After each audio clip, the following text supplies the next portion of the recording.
always gonna miss you. Love, Susie. And I know somewhere the stars are shining up there, you know. Where you're gonna have your ceremony, and I love you. There's nothing you ought to know. But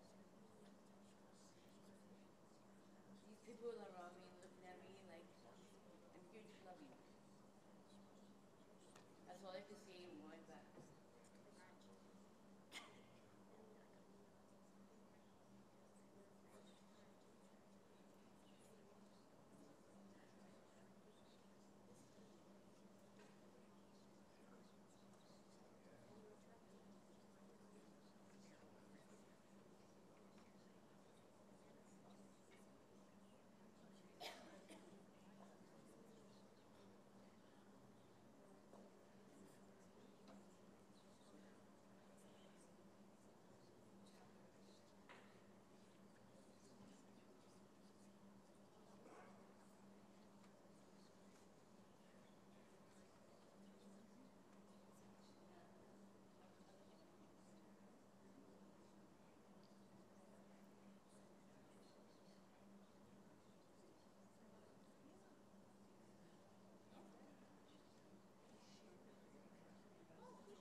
just want to double check something.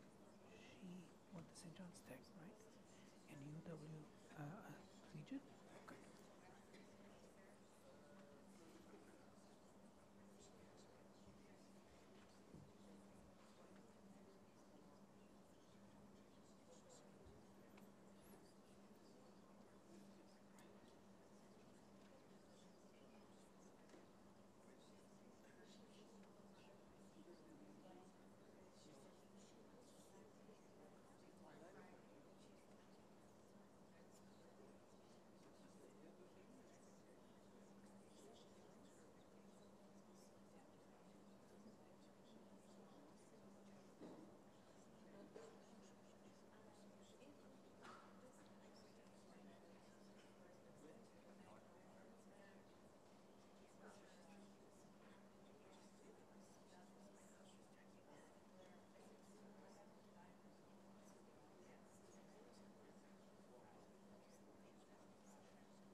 Mizmor David. Adonai roi lo echsar. Binoteshet yarbitzeni. Ameh menuchotot yinachalani. Nafshi Yoshovev Yancheni B'maglei tzedek l'mahan shemo Gam ki elech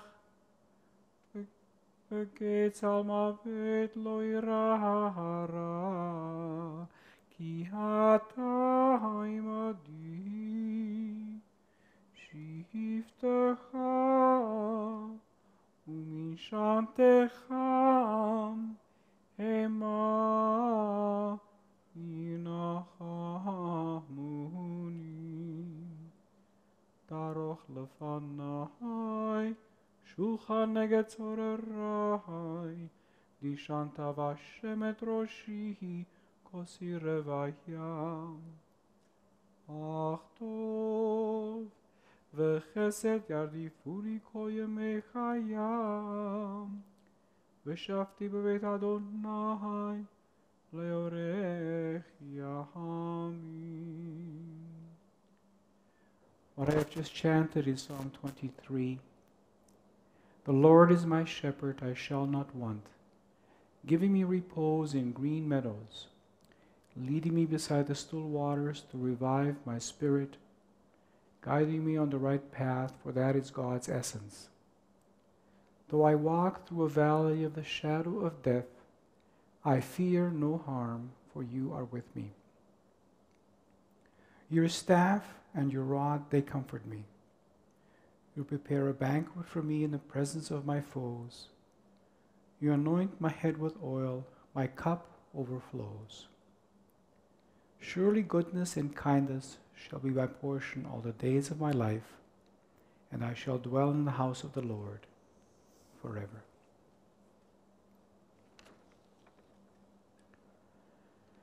A good wife and mother who can find? She's precious far beyond rubies.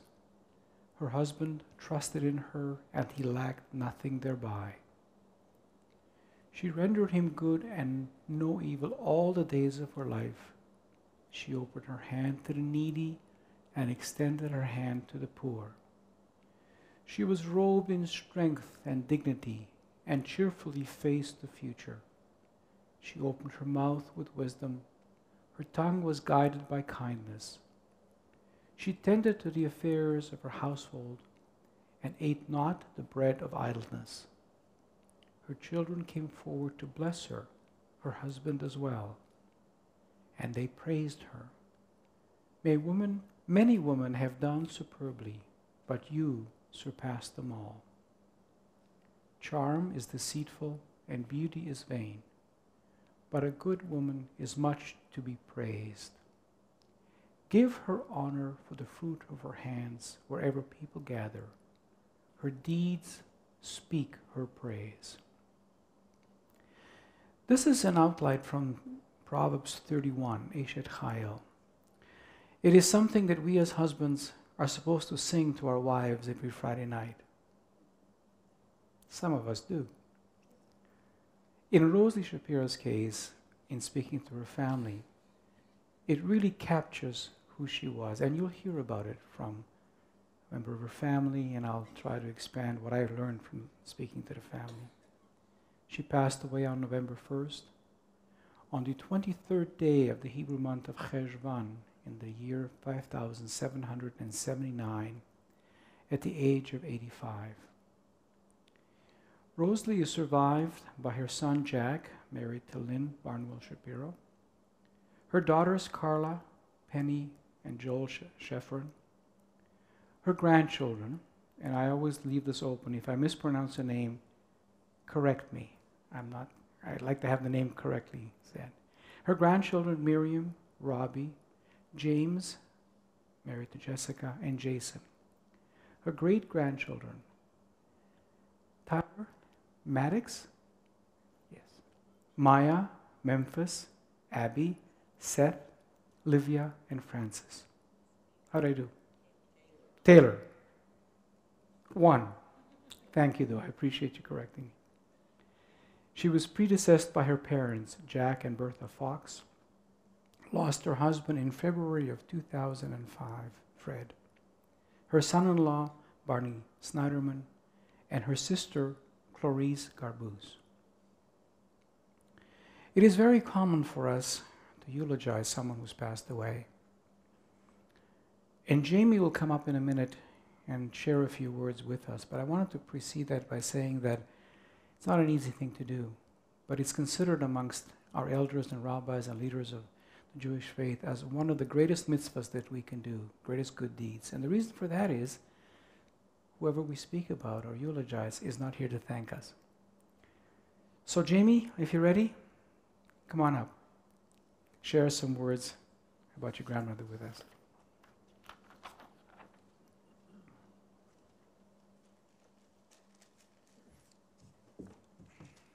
You're taller than I am, so let me raise this. Not much. Better looking though. I hope so. Okay, thank you everyone for coming. I know my aunt, uncle, and mom couldn't do this, so I figured I would take over and someone from the family would do something at this last part here. As the firstborn grandchild, I thought it was my duty just to speak up and say a little bit about my grandma. So she was a very good sense of humor, super funny. Everything she did, even with her mean comments, were funny. Her insults were even funnier. But she always did it with love. So every insult came with love, somehow. But everything we did as a family, Sunday dinners when we went over there as a family, things near later on in life where I used to go help her, take her to the doctor, help her go get groceries and stuff. And she always said, make sure you get a chocolate bar for yourself because, you know, you got to keep your svelte figure. But it was awesome. Lots of time spent with her. As the oldest, I guess I had the most. She used to come to baseball, football, hockey. Even when we had a bad game, she always said we had a bad game. She would never lie about anything. It was straightforward. If we sucked, we sucked. And if we were good, we were still sucked sometimes.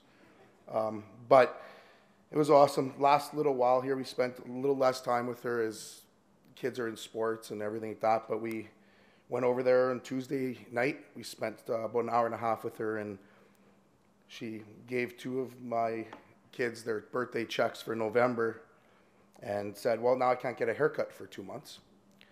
So even though she had one booked last week. The Sunday supper thing was awesome. Everyone enjoyed themselves. It was a good way to see everyone in the family. And we did that up until she couldn't anymore when she moved out of the condo. The one thing we'll remember is with anything we can do, she used to do anything we asked her to do, anything we needed her to do. I guess the only funny part was that she was always in a rush but had nowhere to go. So everything was like, let's go, hurry up, and then there was nowhere to go after that. So we all sat there and did nothing anyway. But best grandma you could ever ask for. Love my children, and yeah, she'll be missed. Thank you all. Thank you, Jamie.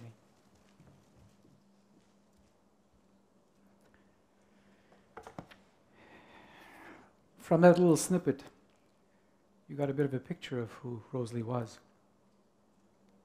So a little bit more. I believe she was born in Winnipeg, but she was raised in Benito, Manitoba. She attended my alma mater, St. John's Tech. No wonder I liked her, even though I didn't know her. And also University of Winnipeg Collegiate. And the family told me she was a wonderful blend of North and South End. And she never forgot the North End connections. You'll see that just in a moment. She was a member of Hadassah, of Ort, absolutely staunch member of Gwen's sector, continued to go there, even by bus from the Shaftesbury, until it was just too much for her to do that. She loved the Stay Young program at the adult day at the Simpkins Center. Couldn't wait to attend it on a regular basis. I was told she was a lifelong mahjong player. I don't understand the game, but obviously she was very good at it. She used to love bowling with her husband. She was a prolific knitter. And I'm told the family has a lot of her products, and I'm sure they'll keep them. And as well as a very, very proficient needlepoint crafter, as the family shares many of that as well. Now here comes something about her character. She was an absolutely devoted caregiver. Her husband was not well, as many of you know, in the latter years. She was a 24/7 caregiver to him. But often when you talk about someone, and I know my father used to raise dogs before we came to Canada, and he always said, the signature of a person that you really want to know what they're like, how do they treat their pets? Well, her poodle Buffy, she absolutely adored. And he lived to 16 years, I was told, right? And the last, 2 years? Very, very difficult time for Buffy. 24/7 caregiver, no different. Shows you the character that she was.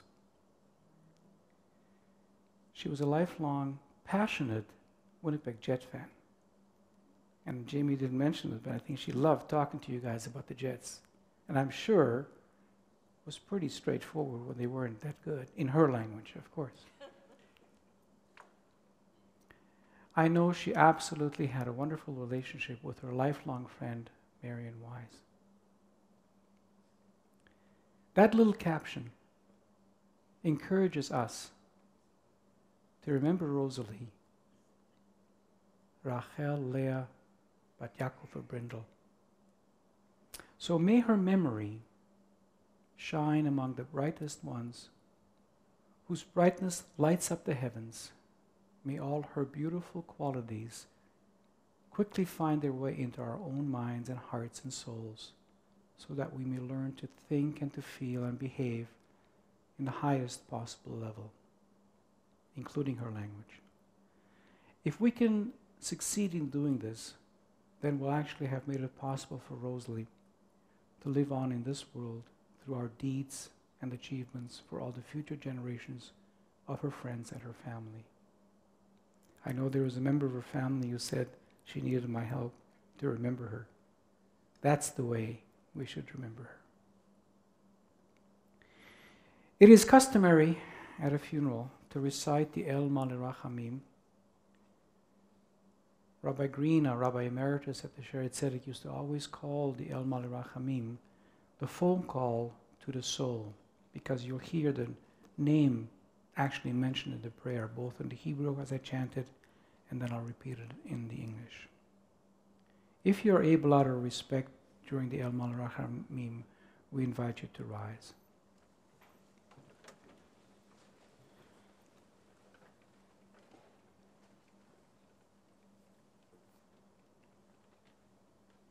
El Malei Rachamim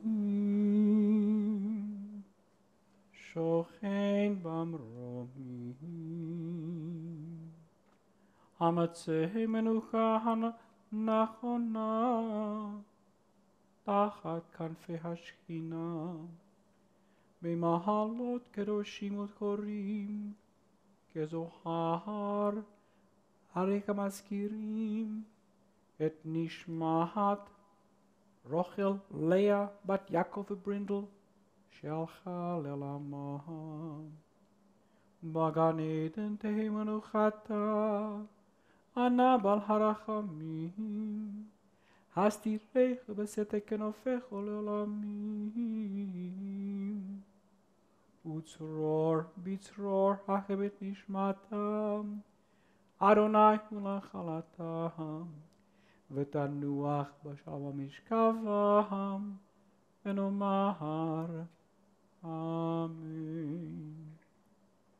Exalted, compassionate God, grant infinite rest in your sheltering presence among the holy and the pure to the soul of Rosalie Shapiro, Rochel Leah Bat Yaakov Brindle, who has gone to her eternal home. Merciful One, we ask that our loved one find perfect peace in your eternal embrace. May her soul be bound up in the bond of life. May she rest in peace. And let us say, Amen. You may be seated. Following the interment at the Rosh Hashanah cemetery, everyone is invited back here to the Sharet Tzedek for a gathering in honor of Rosalie. Visits for Shiva will be observed tonight from 7 to 9 at the Shaftesbury, and Monday night from 7 to 9 at 76 Autumn View Drive. Am I right? But the family will be davening here at the Sharet Tzedek for services. Services tonight will be at 6 o'clock. Morning services are at 7:30 during the week and at 6 o'clock in the evening, except for Friday evening, they're 5:30.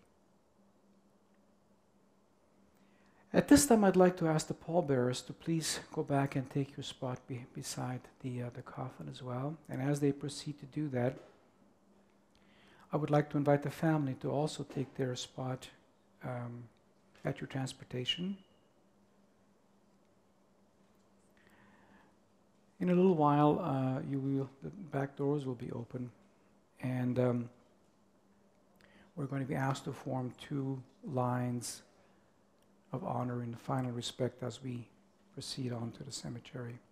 Now, if you intend to come to the Rosh Hashanah cemetery and follow us, 2 things. Make sure that your flashers are on all the way.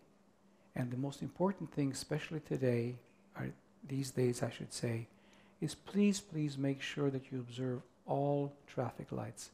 Unfortunately, we no longer get a right of way through a light. So if it's a red light, you can catch up with us. We'll wait at the cemetery until everybody is there.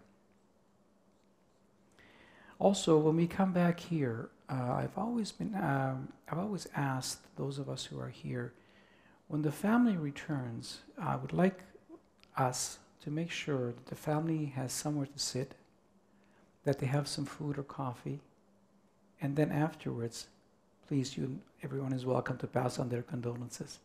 Very often, everybody wants to pass on their condolences right away, and the family could be standing there for quite a long time before getting something to eat as well. So it is our function to make sure that they're looked after as well. So please help do that as well. I see the doors are open at the back, so please form 2 lines at the back through which we will say our final farewell to Rosalie.